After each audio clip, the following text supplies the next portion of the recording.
ಇದೀಗ ರಾಜ್ಯದಲ್ಲಿ LPG cylinder ಪೂರೈಕೆ ಸ್ಥಗಿತ. ರಾಜ್ಯಾದ್ಯಂತ ಹೋಟೆಲ್ಗಳು ಬಂದ್ ಆಗುತ್ತಿವೆ. ಎಲ್ಪಿಜಿ ಗೃಹ ಬಳಕೆ ಸಿಲಿಂಡರ್ಗೂ ಕೂಡ ಹೊಸ ನಿಯಮ ಜಾರಿಗೆ. ಇನ್ನು ಮುಂದೆ ಬುಕ್ಕಿಂಗ್ ಮಾಡೋ ಮುನ್ನ ಎಚ್ಚರ ಸ್ನೇಹಿತರೆ. ವಿಡಿಯೋನ ನೀವು ಪೂರ್ತಿಯಾಗಿ ನೋಡಿ. ಮತ್ತೊಂದೆಡೆಯಲ್ಲಿ ಮಹಿಳೆಯರಿಗೆ ಗುಡ್ ನ್ಯೂಸ್ ಕೊಟ್ಟ ಮುಖ್ಯಮಂತ್ರಿ ಸಿದ್ದರಾಮಯ್ಯನವರು ಸಾಮಾಜಿಕ ಜಾಲತಾಣದಲ್ಲಿ ಒಂದು ಪೋಸ್ಟ್ ಮಾಡಿ ಮಹಿಳೆಯರ ಬಗ್ಗೆ ಮೆಚ್ಚುಗೆ ಮಾತುಗಳನ್ನಾಡಿದ್ದಾರೆ. ಯಾಕೆ ಏನಾಯ್ತು ನೋಡೋಣ. ಮತ್ತೊಂದೆಡೆಯಲ್ಲಿ ಗೃಹಲಕ್ಷ್ಮಿ ಯೋಜನೆ ಪರಿಷ್ಕರಣೆ ಮಾಡುತ್ತೇವೆ ಎಂದು ಎಚ್.ಎಂ. ರೇವಣ್ಣವರ ಶಾಕಿಂಗ್ ಹೇಳಿಕೆ. ನಿಮ್ಮ ಬ್ಯಾಂಕ್ ಖಾತೆಗೆ 2,000 ರೂಪಾಯಿ ಬರುತ್ತಿಲ್ಲವೆಂದ್ರೆ ಈ ಮಾಹಿತಿ ಪೂರ್ತಿಯಾಗಿ ನೋಡಿ ಸ್ನೇಹಿತರೆ. ಮತ್ತೊಂದೆಡೆಯಲ್ಲಿ ಕರ್ನಾಟಕದಲ್ಲಿ ಬಿಜೆಪಿ ಸರ್ಕಾರ ಅಸ್ತಿತ್ವಕ್ಕೆ 100ಕ್ಕೆ 100ರಷ್ಟು ಬರುವುದು ಸತ್ಯ ಎಂದು ಸಂಸದ ರಮೇಶ್ ಜಿಗಜಿಣಗಿ ಅವರು ಭವಿಷ್ಯ ನುಡಿದಿದ್ದಾರೆ. ಎಲ್ಲ ಮಾಹಿತಿಗಳನ್ನ ಡೀಟೇಲ್ ಆಗಿ ನೋಡೋಣ. ಅದಕ್ಕಿಂತ ಮೊದಲು ನೀವು ಸುದ್ದಿ ಸಮಯ ಯೂಟ್ಯೂಬ್ ಚಾನೆಲ್ಗೆ ಮೊದಲು ಬಾರಿ ಭೇಟಿ ನೀಡುತ್ತಿದ್ರೆ ದಯವಿಟ್ಟು ಸಬ್ಸ್ಕ್ರೈಬ್ ಬಟನ್ ಕ್ಲಿಕ್ ಮಾಡಿ, ಪಕ್ಕದಲ್ಲಿ ಕಾಣಿಸೋ ಗಂಟೆ ಕೂಡ ಒತ್ತಿ.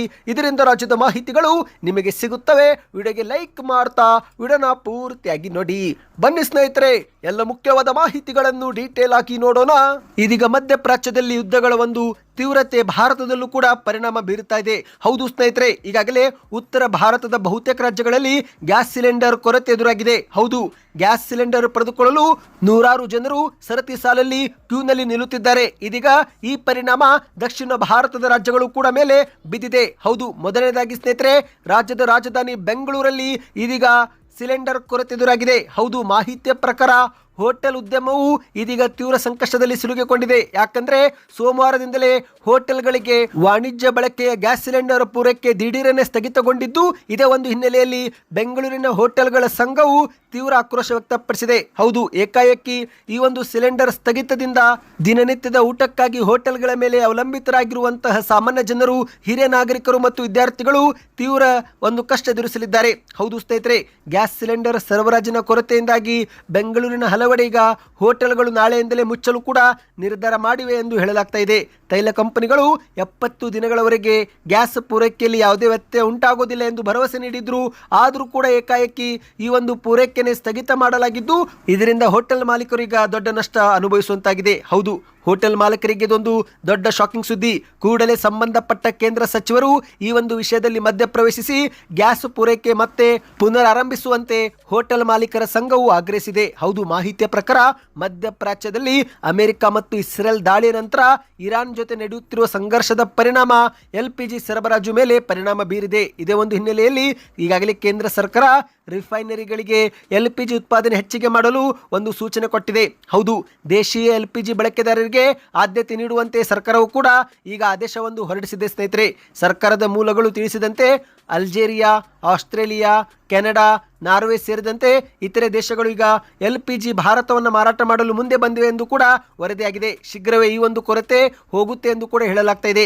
ಅಂದ್ರೆ ಈಗೇನು ಈ ಒಂದು ಸಮಸ್ಯೆ ಎದುರಾಗಿದೆ, ಗ್ಯಾಸ್ ಸಿಗುತ್ತಿಲ್ಲ, ಸದ್ಯ ಈ ಒಂದು ಸಮಸ್ಯೆ ತಾತ್ಕಾಲಿಕವಾಗಿದ್ದು ಶೀಘ್ರವೇ ಮತ್ತೆ ಭಾರತದಲ್ಲಿ ಪ್ರತಿಯೊಬ್ಬರಿಗೂ ಗ್ಯಾಸ್ ಸಿಲಿಂಡರ್ ಲಭ್ಯವಾಗುತ್ತೆ ಎಂದು ಕೇಂದ್ರ ಸರ್ಕಾರ ಭರವಸೆ ಕೊಟ್ಟಿದೆ. ಇದೇ ಮಧ್ಯೆ ಸ್ನೇಹಿತರೆ, ಗೃಹ ಬಳಕೆ ಎಲ್ಪಿಜಿ ಸಿಲಿಂಡರ್ ದಾರರಿಗೂ ಕೂಡ ಮುಖ್ಯವಾದ ಮಾಹಿತಿ. ಹೌದು, ನಿಮಗೆಲ್ಲರಿಗೂ ಗೊತ್ತಿರುವಂತೆ ಇದೀಗ ಎಲ್ಪಿಜಿ ಬೆಲೆ ಸ್ವಲ್ಪ ಏರಿಕೆ ಮಾಡಲಾಗಿದೆ. ಹೌದು, ಜನಸಾಮಾನ್ಯರಿಗೆ ಮತ್ತೊಂದು ಶಾಕಿಂಗ್ ಸುದ್ದಿ. 60 ರೂಪಾಯಿ ಏರಿಕೆ ಆಗಿದೆ.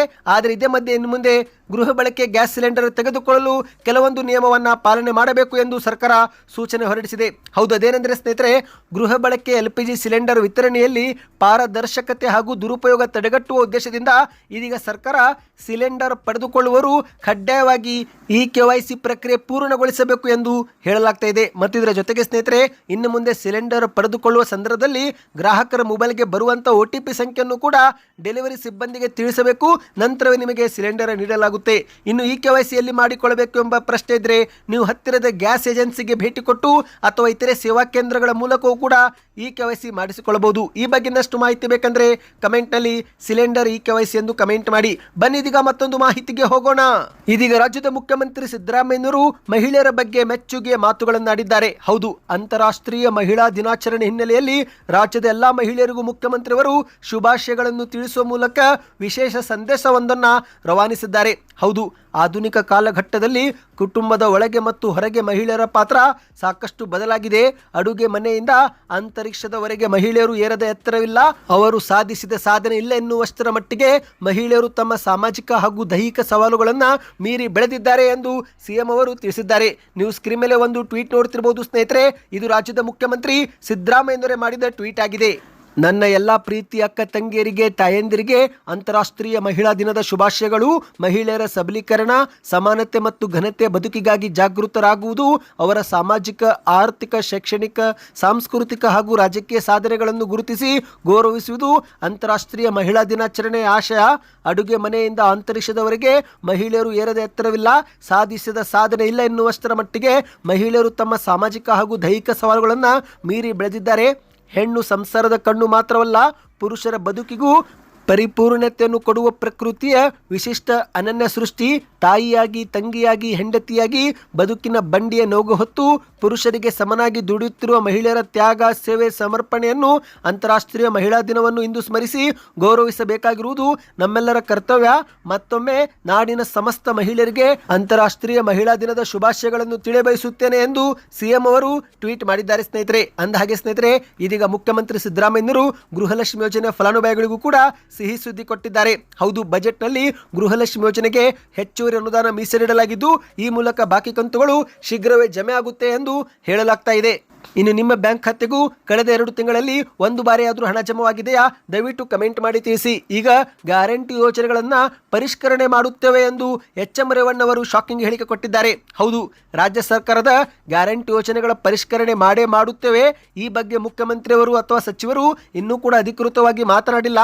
ಆದರೆ ಈ ಬಗ್ಗೆ ಸರ್ಕಾರದ ಮಟ್ಟದಲ್ಲಿ ಚರ್ಚೆ ಆಗ್ತಾ ಇದೆ ಎಂದು ಗ್ಯಾರಂಟಿ ಅನುಷ್ಠಾನ ಸಮಿತಿ ಅಧ್ಯಕ್ಷರಾಗಿರುವ ಎಂ ರೇವಣ್ಣ ಅವರು ನಿನ್ನೆ ಬೆಂಗಳೂರಲ್ಲಿ ಮಾತನಾಡಿದ್ದಾರೆ. ಮಾಧ್ಯಮಗಳ ಮುಂದೆ ಹೇಳಿಕೆ ಕೊಟ್ಟಂತೆ ಇವರು ರಾಜ್ಯದ ಕಾಂಗ್ರೆಸ್ ಸರ್ಕಾರ ಜಾರಿಗೆ ತಂದಿರುವ ಗ್ಯಾರಂಟಿಗಳು ಇಂದು ಯಶಸ್ವಿಯಾಗಿ ಕಾರ್ಯನಿರ್ವಹಿಸುತ್ತಿವೆ. ಗ್ಯಾರಂಟಿ ಯೋಜನೆಗಳಿಗೆ ಸರ್ಕಾರ ಸುಮಾರು 51,000 ಕೋಟಿ ರೂಪಾಯಿ ಹಣ ಮತ್ತೊಮ್ಮೆ ಬಜೆಟ್ನಲ್ಲಿ ಮೀಸಲಿಟ್ಟಿದ್ದು, ಈ ಮೂಲಕ ಲಕ್ಷಾಂತರ ಜನರಿಗೆ ನೇರವಾಗಿ ಗ್ಯಾರಂಟಿ ಯೋಜನೆಗಳ ಪ್ರಯೋಜನ ದೊರೆಯುತ್ತಿದೆ ಎಂದು ಹೇಳಿಕೆ ಕೊಟ್ಟಿದ್ದಾರೆ. ಇದೀಗ ಗ್ಯಾರಂಟಿ ಯೋಜನೆಗಳ ಅಡಿಯಲ್ಲಿ ನೀಡಲಾಗುತ್ತಿರುವ ಈ ಒಂದು ಹಣವು 91% ಡಿಬಿಟಿ ಮೂಲಕವೇ ನೇರವಾಗಿ ಫಲಾನುಭವಿಗಳ ಬ್ಯಾಂಕ್ ಖಾತೆಗೆ ವರ್ಗಾಯಿಸಲಾಗುತ್ತಿದೆ. ಇದರಿಂದ ಲಂಚ ಅಥವಾ ಮಧ್ಯವರ್ತಿಗಳ ಸಮಸ್ಯೆ ಇಲ್ಲದೆ ಜನರಿಗೆ ಹಣ ತಲುಪ್ತಾ ಇದೆ. ಗ್ಯಾರಂಟಿ ಯೋಜನೆಗಳ ಬಗ್ಗೆ ಟೀಕೆ ಮಾಡುವವರಿಗೆ ಸರಿಯಾದ ಮಾಹಿತಿನೇ ಇಲ್ಲ ಎಂದು ಮಾಧ್ಯಮಗಳ ಮುಂದೆ ವಾಗ್ದಾಳಿ ಮಾಡಿದ್ದಾರೆ. ಇದೀಗ ಗ್ಯಾರಂಟಿ ಯೋಜನೆಗಳ ಪರಿಷ್ಕರಣೆ ಪ್ರಕ್ರಿಯೆಯೂ ಕೂಡ ಸರ್ಕಾರದ ಮಟ್ಟದಲ್ಲಿ ನಡೀತಾ ಇದೆ. ಕೆಲವು ಕಡೆಗೆ ಮೃತಪಟ್ಟ ಗೃಹಲಕ್ಷ್ಮಿಯರ ಬ್ಯಾಂಕ್ ಖಾತೆಗೂ ಕೂಡ ಹಣ ಜಮೆ ಆಗುತ್ತಿರುವ ಘಟನೆಗಳು ಪತ್ತೆಯಾಗಿವೆ. ಇಂತಹ ಖಾತೆಗಳನ್ನು ಗುರುತಿಸಿ ಸರಿಪಡಿಸುವ ಕೆಲಸವನ್ನು ಸರ್ಕಾರ ತೆಗೆದುಕೊಂಡಿದೆ ಎಂದು ಮಾಧ್ಯಮಗಳ ಮುಂದೆ ತಿಳಿಸಿದ್ದಾರೆ. ಅದೇ ರೀತಿ ಯುವ ನಿಧಿ ಯೋಜನೆಯೂ ಕೂಡ ನಿಂತಿಲ್ಲ. ಯುವಕರಿಗೆ ಪ್ರೋತ್ಸಾಹ ನೀಡುವ ಉದ್ದೇಶದಿಂದ ಈ ಒಂದು ಯೋಜನೆ ಈ ಒಂದು ವರ್ಷವೂ ಕೂಡ ಮುಂದುವರಿಸಲಾಗುತ್ತಿದೆ ಎಂದು ಹೇಳಿಕೆ ಕೊಟ್ಟಿದ್ದಾರೆ. ಇದೇ ವೇಳೆ ಬಿಜೆಪಿ ವಿರುದ್ಧ ವಾಗ್ದಾಳಿ ಮಾಡಿದಂತೆ ಇವರು ದೇಶಾದ್ಯಂತ 2 ಕೋಟಿ ಉದ್ಯೋಗಗಳನ್ನು ಸೃಷ್ಟಿ ಮಾಡುತ್ತೇವೆ ಎಂದಿದ್ರು. ಅದು ಇದುವರೆಗೂ ಕೂಡ ಈಡೇರಿಸಿಲ್ಲ. ವಿದ್ಯಾರ್ಥಿಗಳು ಮತ್ತು ಯುವಕರಿಗೆ ಹೆಚ್ಚಿನ ಅವಕಾಶ ನೀಡುವ ಮೂಲಕ ನಮ್ಮ ಸರ್ಕಾರ ಅವರನ್ನು ಉತ್ತೇಜಿಸುವ ಕೆಲಸ ಮಾಡ್ತಿದೆ ಎಂದು ಹೇಳಿಕೆ ಕೊಟ್ಟಿದ್ದಾರೆ. ಯುವ ನಿಧಿ ಯೋಜನೆಯೂ ಕೂಡ ನಿಂತಿಲ್ಲ. ಯುವಕರಿಗೆ ಪ್ರೋತ್ಸಾಹ ನೀಡುವ ಉದ್ದೇಶದಿಂದ ಯುವ ನಿಧಿ ಯೋಜನೆ ಈ ಒಂದು ವರ್ಷವು ಮುಂದುವರಿಯುತ್ತದೆ ಎಂದು ಹೇಳಿಕೆ ಕೊಟ್ಟಿದ್ದಾರೆ. ಬನ್ನಿ ಈಗ ಕೊನೆಯ ಮಾಹಿತಿಗೆ ಹೋಗೋಣ ಸ್ನೇಹಿತರೆ. ಶೀಘ್ರವೇ ರಾಜ್ಯದಲ್ಲಿ ಬಿಜೆಪಿ ಸರ್ಕಾರ ಅಸ್ತಿತ್ವಕ್ಕೆ ಬರುವುದು 100ಕ್ಕೆ 100ರಷ್ಟು ಸತ್ಯ ಎಂದು ಸಂಸದ ರಮೇಶ್ ಜಿಗಜಿಣಗಿ ಅವರು ಹೇಳಿಕೆಯನ್ನು ಕೊಟ್ಟಿದ್ದಾರೆ. ಹೌದು, ಮುಂಬರುವಂತಹ ವಿಧಾನಸಭಾ ಚುನಾವಣೆಯಲ್ಲಿ ಬಿಜೆಪಿ ಸರ್ಕಾರವೇ ಅಸ್ತಿತ್ವಕ್ಕೆ ಬರುವುದು 100ಕ್ಕೆ 100ರಷ್ಟು ಸತ್ಯ ಎಂದು ಮುಖ್ಯಮಂತ್ರಿಯವರ ಆಪ್ತರೂ ಆಗಿರುವಂತಹ ಸಂಸದ ರಮೇಶ್ ಅವರು ಭವಿಷ್ಯವನ್ನು ನುಡಿದಿದ್ದಾರೆ. ವಿಜಯಪುರದಲ್ಲಿ ಬಿಜೆಪಿಯ ಕಾರ್ಯಾಲಯದಲ್ಲಿ ಮಾತನಾಡಿದಂತೆ ಇವರು ಜನರ ಒಲವು ಬಿಜೆಪಿಯ ಮೇಲೆ ಎಂದಿಗೂ ಕೂಡ ಕಡಿಮೆ ಆಗಿಲ್ಲ. ಆದರೆ ಕಾಂಗ್ರೆಸ್ನವರು ಈ ಒಂದು ಹಿಂದಿನ ಚುನಾವಣೆಯಲ್ಲಿ ಗ್ಯಾರಂಟಿ ಹೆಸರಿನಲ್ಲಿ ಜನರಿಗೆ ಆಮಾರಿಸುವ ಪ್ರಯತ್ನ ಮಾಡಿದರು ಎಂದು ಆಕ್ರೋಶ ವ್ಯಕ್ತಪಡಿಸಿದ್ದಾರೆ. ಈಗ ಗ್ಯಾರಂಟಿಗಳು ಕೂಡ ಇವರು ಸರಿಯಾಗಿ ನೀಡುತ್ತಿಲ್ಲ. ಕೇವಲ ಕುರ್ಚಿ ಕಾದಾಟದಲ್ಲಿನೇ ಇವರು ಬ್ಯುಸಿಯಾಗಿದ್ದಾರೆ. ಇದು ಒಂದು ಜನರಿಗೆ ಬೇಸರ ತಂದಿದೆ. ಹೀಗಾಗಿ ಮುಂಬರುವ ವಿಧಾನಸಭಾ ಚುನಾವಣೆಯಲ್ಲಿ ಬಿಜೆಪಿ ಜಯ ಸಾಧಿಸುವುದು ನಿಶ್ಚಿತ ಎಂದು ಹೇಳಿಕೆಯನ್ನು ಕೊಟ್ಟಿದ್ದಾರೆ ಸ್ನೇಹಿತರೆ. ಸದ್ಯಕ್ಕೆ ಎಷ್ಟೇ ಇತ್ತು. ಈ ಎಲ್ಲ ಮಾಹಿತಿಗಳು ನಿಮಗೆ ಇಷ್ಟವಾಗಿದ್ದರೆ ದಯವಿಟ್ಟು ಚಾನಲ್ಗೆ ಸಬ್ಸ್ಕ್ರೈಬ್ ಮಾಡ್ಕೊಳ್ಳಿ, ವಿಡಿಯೋಗೆ ಲೈಕ್ ಮಾಡಿ ಸ್ನೇಹಿತರೆ, ಮತ್ತು ವಿಡಿಯೋ ಹೇಗೆ ಅನಿಸ್ತು ಕಮೆಂಟ್ ಮಾಡಿ.